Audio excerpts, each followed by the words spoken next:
शीना बोरा murder case सुर्खियों में रहा था एक अरसे तक, इसलिए कि इस केस में किसका रिश्ता किसके साथ है, कौन किसकी बहन है, कौन किसकी बेटी है, कौन किसका साला है, कौन किसके पापा है, सब उलझ कर रह गया था। 3 साल 4 महीने एक लड़की गायब होती और उसके घर वाले उसे ढूंढते भी नहीं है, और 3 साल 4 महीने बाद अचानक एक गुमनाम कॉल आता है और शीना बोरा की लाश मिलती है रायगढ़ की पहाड़ियों से। अब उसी शीना बोरा मर्डर केस, जिसमें इंद्राणी मुखर्जी मेन अक्यूज्ड, उनके हस्बैंड जिनसे अब डिवोर्स हो चुका है Peter Mukherjee, ex husband Sanjeev Khanna, driver Shyamvar, ये सब अक्यूज्ड हैं। लेकिन सभी इस वक्त बाहर है, हर एक को जमानत मिल चुकी है, केस का फैसला आना बाकी है। और इसी दौरान में नेटफ्लिक्स पे एक डॉक्यूमेंट्री आती है, Indrani Mukherjee the buried truth, जिसमें इंद्राणी मुखर्जी लगातार कह रही हैं कि वो बेकसूर हैं, बल्कि उनके तो अजीब अजीब बयान है कि शीना बोरा जिंदा है, डीएनए जो रिपोर्ट आई है वो भी गलत है। उस वक्त तमाम मीडिया के लोग उस वक्त इस चीज़ को कवर कर रहे थे। मैं खुद मुंबई में था और मेरे साथ आज शिवेंद्र श्रीवास्तव हैं, जो उस वक्त मेरे साथ आज तक के लिए लगभग 15 दिन तक मुंबई में थे और इसी केस को फॉलो कर रहे थे। जिस वक्त इंद्राणी मुखर्जी जिस पुलिस स्टेशन में रखा गया था, खार पुलिस स्टेशन में, वहाँ भी, जब जेल गए वहाँ भी, जहाँ जहाँ लोकेशन पे ले गए, रायगढ़ ले गए वहाँ भी, तो बहुत करीब से फॉलो किया इस पूरे केस को एक सीनियर जर्नलिस्ट शिवेंद्र श्रीवास्तव आज हमारे साथ हैं। बहुत बहुत शुक्रिया एंड थैंक यू शिवेंद्र यहाँ आने के लिए। बहुत शुक्रिया। पहली चीज़, आपने ये डॉक्यूमेंट्री देखी?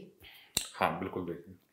इस डॉक्यूमेंट्री में जिस तरीके से इंद्राणी मुखर्जी दावा कर रही है कि शी इज़ नॉट गिल्टी, वो बेकसूर है, उसने शीना बोरा का मर्डर नहीं किया, आपको ये बात पचती है? देखिए, जिस तरह से एविडेंसेस मिले, जिस तरह से इतने साल मामला चला और जो उस वक्त चीज़ें चल रही थी, वो साफ इशारा करती थी कहीं ना कहीं ये लोग इन्वॉल्व हैं। इस डॉक्यूमेंट्री के जरिए शीना बोरा के बारे में या फिर इंद्राणी मुखर्जी ने अपने बारे में रिवलेशंस जो किए हैं, जो खुलासे किए हैं, वो वाकई चौंकाने वाले हैं। लेकिन केस पे बहुत ज़्यादा असर पड़ जाएगा ऐसा नहीं लगता, क्योंकि जिस तरह के एविडेंस मिले थे, चाहे वो श्यामवर ने बताया हो सिलसिलेवार कैसे गए थे, पुराने पिछले पहले पति के साथ उस पूरे रायगढ़ गए थे, या फिर जो एविडेंसेस इनके पास से मिले थे, जो ट्रांजैक्शंस थे, जो मूवमेंट थे, जो सर्कमस्टांशियल एविडेंसेस थे, वो सब इशारा इसी बात की ओर करते हैं कि इंद्राणी मुखर्जी का इसमें बहुत एक्टिव रोल था। अब कोर्ट में कितना सबमिशन हुआ है और कितना उसको पाया है मजबूत, ये कहना मुश्किल है, लेकिन फिलहाल जो चल रहा था मामला, उसको बहुत साफ था कि इंद्राणी मुखर्जी का इसमें रोल है। एक ऐसा केस जो महीनों तक सुर्खियों में रहा, एक ऐसा केस जिसमें इस तरीके से मर्डर किया गया एक लड़की का, वो भी एक ऐसा केस जिसमें फैमिली के बारे में है कि इन्वॉल्व, एक ऐसा केस जिसमें सारे रिश्ते उलट पुलट होकर रह गए। उस केस में एक तो आज तक अभी तक लोअर कोर्ट में पेंडिंग है, फैसला ही नहीं आया, मतलब 14 से लेकर आज 24 से 10 साल तो हो गए। बिल्कुल। और सारे एक्यूज्ड बेल पर बाहर हैं। ये बात थोड़ी सी अटपटी नहीं लगती है, हैरान नहीं करती है कि केस का फैसला भी नहीं आया और इतना बड़ा केस और उसमें सारे एक्यूज आराम से जेल के बाहर हैं? देखिए, ये अटपटा तो बहुत है, बल्कि ये कहा जाए कि केस ही पूरा अटपटा है, वो भी कोई हैरानी नहीं होगी। 2015 में केस खुला था और घटना बताई जाती है 2012 की, जब रायगढ़ में वो श्यामवर ने बताया। उससे भी ज़्यादा हैरान करने वाला है कि जब ये केस सामने आया था तो किस रूप में आया था। उस वक्त अगर आपको याद होगा तो वहाँ पर कमिश्नर हुआ करते थे मुंबई में, जो राकेश मारिया, उनके पास एक कॉल आई, उनके पास एक जानकारी आई और उस जानकारी के बाद इसकी पूरी इन्वेस्टिगेशन शुरू हुई और श्यामवर राय जो उनका ड्राइवर था, उसकी बातचीत होनी शुरू हुई। तो वो कॉल किसका आया था आपको पता है? देखिए, कॉल के बारे में आज तक कोई खुलासा नहीं हुआ कि किसने कॉल किया, लेकिन यहाँ मैं बता देता हूँ, इंद्राणी मुखर्जी ने अभी हाल में यहीं पे बैठ के इंटरव्यू दिया और उन्होंने कहा कि ये कॉल करने वाला, ये इस पूरे मामले में फंसाने वाला कोई और नहीं बल्कि उनका एक्स हस्बैंड पीटर मुखर्जी है। तो पीटर मुखर्जी ने राकेश मारिया को कॉल किया। जी, ये बातें उस वक्त भी आई थी कि पीटर मुखर्जी हो सकता है टिप ऑफ कर रहे हो, लेकिन बाद में जब पीटर मुखर्जी को इस पूरी कॉन्स्पिरेसी में इन्वॉल्वमेंट में गिरफ्तार किया गया तो ये फिर सवाल उठा कि आखिरकार जब पीटर मुखर्जी ही बताना चाहते थे इस पूरे मामले में, तो पीटर मुखर्जी का क्या रोल था। और अगर उनका रोल था, चाहे वो गाड़ी खरीदने और गाड़ी का इस्तेमाल करने की बात हो, या साथ में तमाम साक्ष्यों को मिटाने की बात हो, या बाद में मामला दबाने की बात हो, अगर पीटर मुखर्जी का कोई भी 1% रोल था तो उन्होंने ये रिस्क क्यों लिया। बहुत सारी उलझी चीज़ें थी उसमें। उस वक्त जो बिजनेस के ट्रांजैक्शंस थे, चाहे आईएनएक्स मीडिया को लेकर के हो, चाहे वो लोन की बात हो, चाहे परिवार के रिश्ते और रिश्तों की जो कड़ियाँ थी उलझी हुई, उन सब की बात हो, बहुत पेचीदा मामला था।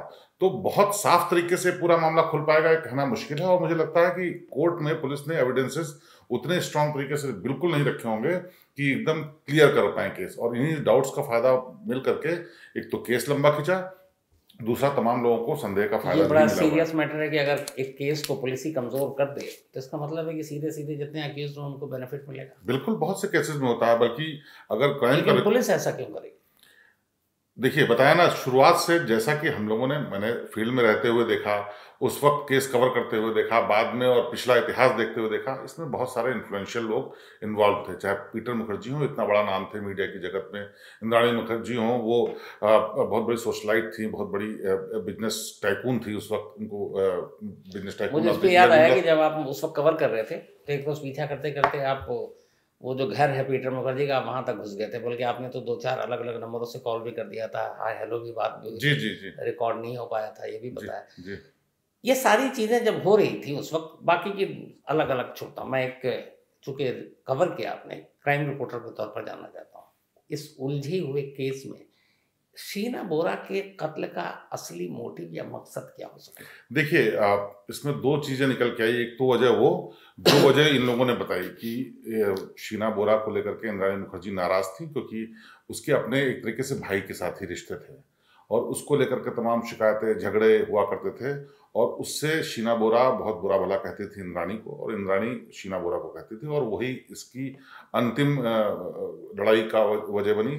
और दूसरी वजह ये भी थी कि इस पूरी प्रॉपर्टी का जो चक्कर था, जो इन लोगों के बिजनेस का राइवलरी थी, या समझ लीजिए बिजनेस में शेयरिंग थी, जो आईएनएक्स मीडिया था उस वक्त बेचा गया था, बेचने में करोड़ों रुपए का फायदा हुआ था, उसमें शीना बोरा का कुछ इन्वॉल्वमेंट था। और शीना बोरा का जो शेयरिंग या उनका जो हिस्सेदारी थी उसको लेकर के भी था, एक मकान लिए जाने की बात थी। तो एक प्रॉपर्टी डिस्प्यूट या फिर रिश्तों की उलझे पेच ही इसकी वजह है।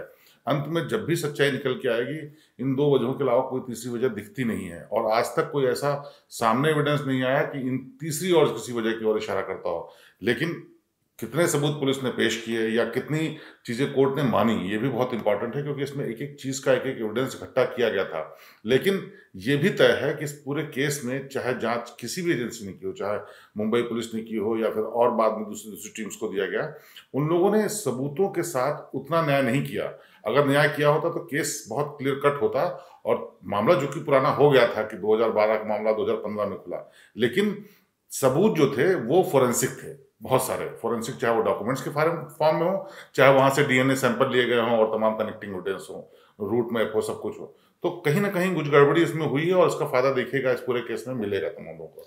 जो शुरुआती दौर था इस केस का जब खुला था 2015 में, उस वक्त राकेश मारिया इस केस की पूरे देख रहे थे। आपको लगता है कि उस वक्त इस केस को कमजोर करने में राकेश मारिया का भी हाथ था? देखिए, ये बात भी सामने आई थी कि राकेश मारिया को टिप ऑफ किसने दिया, राकेश मारिया को टिप ऑफ ये बात सवाल इसलिए पूछा कि राकेश मारिया और पीटर मुखर्जी की दोस्ती बड़ी जग जाहिर थी दोनों। बिल्कुल बिल्कुल बिल्कुल, जग जाहिर थी, और इसी वजह से ये नाम आया था कि पीटर मुखर्जी ने शायद टिप ऑफ दिया होगा। लेकिन इसके पीछे जो लार्जर कॉन्स्पिरेसी दिखती है, इसी वजह से राकेश मारिया इस केस के बाद हटाए गए थे, क्योंकि वो लगातार कुछ ना कुछ ऐसा हो रहा था इस केस में जिसमें सवाल उठ रहे थे, और कई ऐसी चीजें डेवलप हो रही थी जिसमें लग रहा था कि बायस्ड हैं, पीटर मुखर्जी पर हाथ नहीं डालना है। जब तक राकेश मारिया देख रहे थे तब तक पीटर मुखर्जी को गिरफ्तार भी नहीं किया। बिल्कुल बिल्कुल कुछ नहीं। सीबीआई को जब ये केस दिया गया, फौरन सीबीआई ने पीटर मुखर्जी को गिरफ्तार किया। तो कहीं ना कहीं ये जरूर था कि इन दोनों लोगों के बीच में जो भी अंडरस्टैंडिंग थी, जो भी दोस्ती थी, परिचय था या इन्फ्लुएंस था, उसका असर इस केस पे दिख रहा था, और इसी वजह से हटाया गया।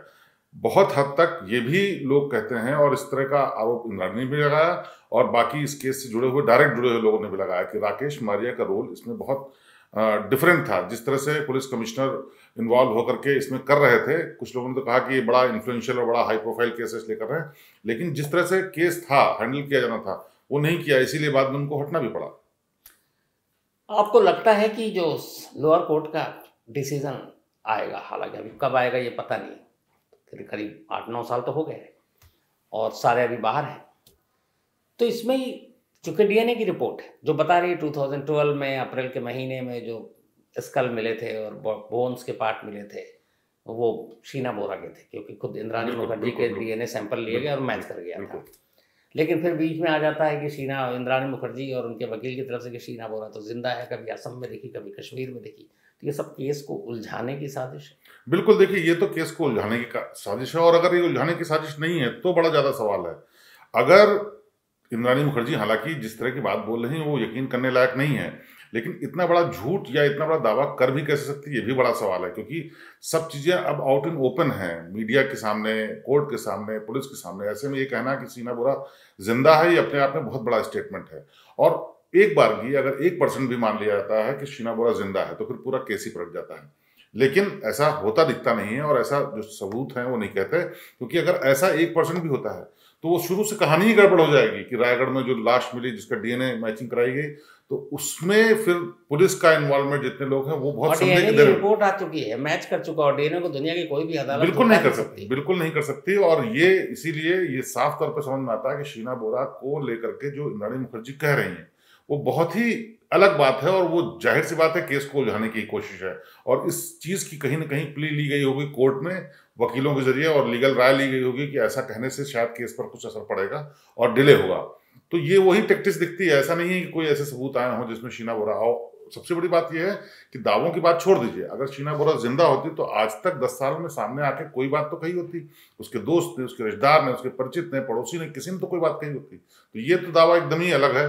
लेकिन अभी भी इस केस में बहुत सी उलझी गुत्थियां हैं जिनको समझना शायद अब मुझे लगता नहीं कि एजेंसीज के हाथ में है, लेकिन जब केस का फैसला आएगा तो बहुत सारी चीजें सामने आएंगी। शिवेंद्र, मंडे यानी 4 मार्च को इंद्राणी मुखर्जी का पूरा इंटरव्यू इसी शीना बोरा केस पर, जितने सवाल थे जो मैं आपसे भी पूछ रहा हूँ और मैं पिछले करीब 12-10 साल से दिमाग में घूम भी रहा है कि इसमें क्या क्या था, तो मैंने एक एक करके पूछा है। तो आप भी वो इंटरव्यू सुनिएगा मंडे को 4 मार्च को रात 9 बजे, और फिर आपसे बात करेंगे उस इंटरव्यू के बाद भी, ताकि इंद्राणी मुखर्जी के दिमाग में क्या चल रहा है ये भी जानना बहुत जरूरी है। बिल्कुल। तो thank you so much Shivendra यहाँ आने के लिए। तो आप लोगों से भी 4 मार्च यानी मंडे रात 9 बजे इंद्राणी मुखर्जी का इंटरव्यू, हर वो सवाल जो शीना बोरा केस से जुड़ा हुआ है, आप जरूर सुनिएगा और फिर अपनी राय दीजिएगा। तो फिलहाल इतना ही। Thank you very much.